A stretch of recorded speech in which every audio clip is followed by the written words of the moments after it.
तो आज की वीडियो में मैं आपको बताऊंगी अमीरा की छोटी छोटी शरारतें और जो इसने मुझे तंग ना। ये लड़की दोपहर में सोती है अच्छे से और सोती है सिर्फ 2-3 मिनट के लिए सोती है, फिर उठ जाती है और सारा दिन ये मुझे भी ऐसे घुमाती रहती है और ख़ुद भी घूमती रहती है, कभी अंदर कभी बाहर, कभी अंदर कभी बाहर।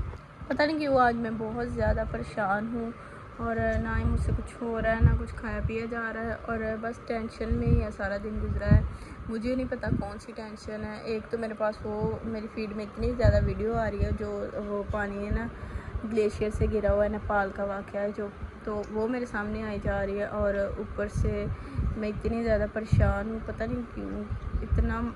और एक मुझे ये बच्ची ने इतना तंग किया हुआ है। अभी मैंने इधर नींबू पानी बना के रखा हुआ था और बर्फ़ डालने के लिए मैं गई हूँ बर्फ़ लेने और ये मैं आई हूँ तो इसने सारा नींबू पानी जो बना हुआ था ना, थोड़ा सा मैंने मतलब पानी और मिलाना था, बर्फ़ भी मिलानी थी, तो मैं थोड़ा सा बना के इधर रख के गई और इसने सारा गिरा दिया और मैं आई हूँ तो आराम से चाट चाट के खा रही है और मेरे जहन से निकल गया कि क्या कर रही है।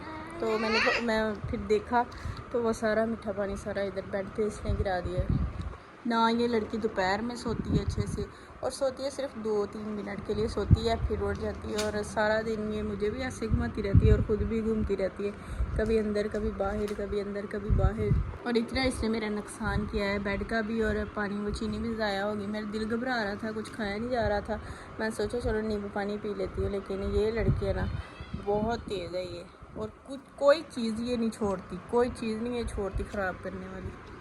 और इधर मैंने बना के रखे थे ये वाले पकोड़े, ये बेसन लगे मेरे हाथ पे, तो इनमें कुछ भी नहीं है, बस बेसन ही है। ये ऐसे पकौड़ियाँ मैंने बनाई हुई हैं।